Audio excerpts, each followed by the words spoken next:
Chapitre 35, dans lequel Passepartout ne se fait pas répéter 2 fois l'ordre que son maître lui donne.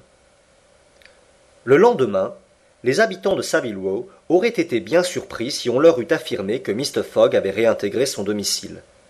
Portes et fenêtres, tout était clos. Aucun changement ne s'était produit à l'extérieur. En effet, après avoir quitté la gare, Phileas Fogg avait donné à Passepartout l'ordre d'acheter quelques provisions, et il était rentré dans sa maison. Ce gentleman avait reçu avec son impassibilité habituelle le coup qu'il frappait. Ruiné. Et par la faute de ce maladroit inspecteur de police. Après avoir marché d'un pas sûr pendant ce long parcours, après avoir renversé 1000 obstacles, bravé 1000 dangers, ayant encore trouvé le temps de faire quelque bien sur sa route, échouer au port devant un fait brutal qu'il ne pouvait prévoir et contre lesquels il était désarmé, cela était terrible. De la somme considérable qu'il avait emportée au départ, il ne lui restait qu'un reliquat insignifiant. Sa fortune ne se composait plus que des 20 000 livres déposés chez Baring Frères, et ces 20 000 livres, il les devait à ses collègues du Reform Club.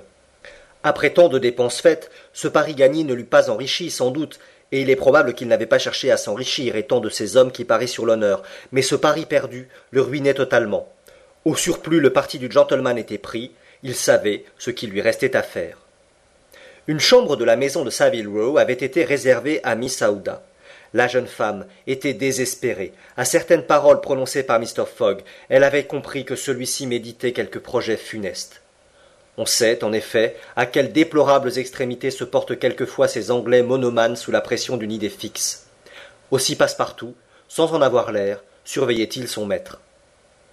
Mais tout d'abord, l'honnête garçon était monté dans sa chambre et avait éteint le bec qui brûlait depuis 80 jours. Il avait trouvé dans la boîte aux lettres une note de la compagnie du gaz, et il pensa qu'il était plus que temps d'arrêter ces frais dont il était responsable. La nuit se passa. Mr. Fogg s'était couché, mais avait-il dormi? Quant à Miss Aouda, elle ne put prendre un seul instant de repos. Passepartout, lui, avait veillé comme un chien à la porte de son maître. Le lendemain, Mr. Fogg le fit venir et lui recommanda, en termes fort brefs, de s'occuper du déjeuner de Miss Aouda. Pour lui, il se contenterait d'une tasse de thé et d'une rôtie. Miss Aouda voudrait bien l'excuser pour le déjeuner et le dîner, car tout son temps était consacré à mettre ordre à ses affaires. Il ne descendrait pas. Le soir seulement, il demanderait à Miss Aouda la permission de l'entretenir pendant quelques instants. Passepartout, ayant communication du programme de la journée, n'avait plus qu'à s'y conformer. Il regardait son maître, toujours impassible, et il ne pouvait se décider à quitter sa chambre. Son cœur était gros, sa conscience bourrelée de remords, car il s'accusait plus que jamais de cet irréparable désastre. Oui, s'il eût prévenu Mr. Fogg, s'il lui eût dévoilé les projets de l'agent fixe, Mr. Fogg n'aurait certainement pas traîné l'agent fixe jusqu'à Liverpool. Et alors...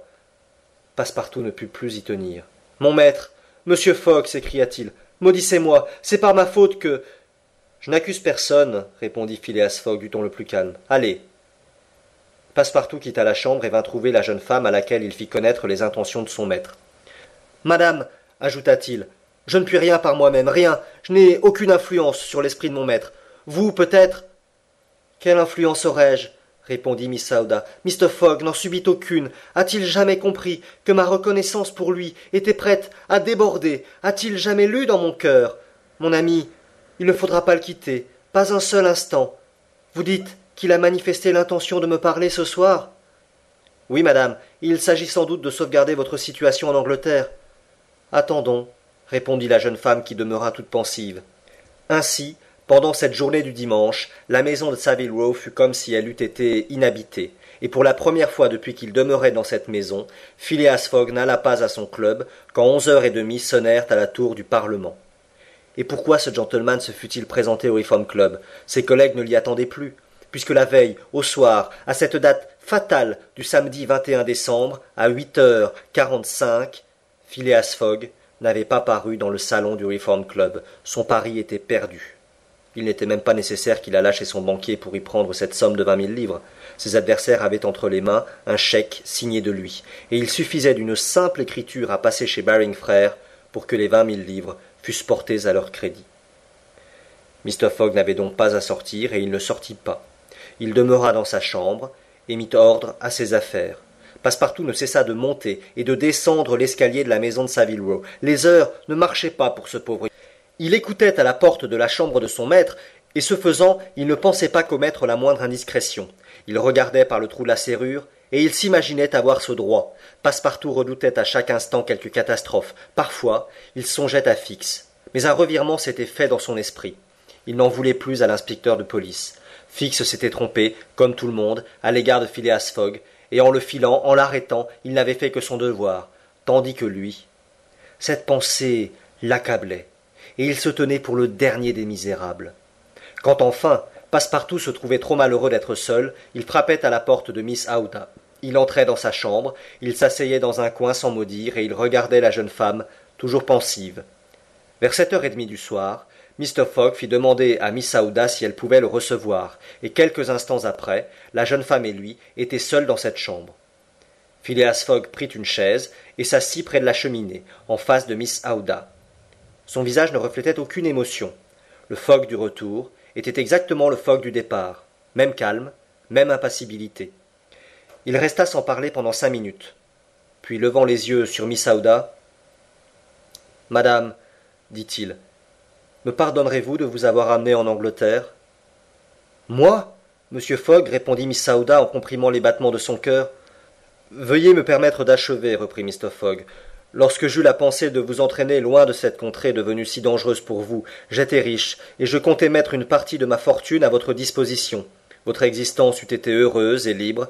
Maintenant, je suis ruiné. »« Je le sais, Mr. Fogg, répondit la jeune femme, et je vous demanderai, à mon tour, me pardonnerez-vous de vous avoir suivi, et qui sait, d'avoir peut-être, en vous retardant, contribué à votre ruine.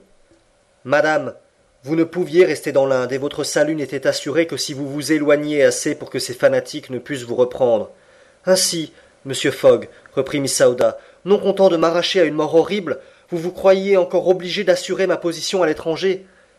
Oui, madame, répondit Fogg, mais les événements ont tourné contre moi. Cependant, du peu qui me reste, je vous demande la permission de disposer en votre faveur. Mais vous, monsieur Fogg, que deviendrez-vous demanda Miss Aouda. Moi, madame, répondit froidement le gentleman, je n'ai besoin de rien.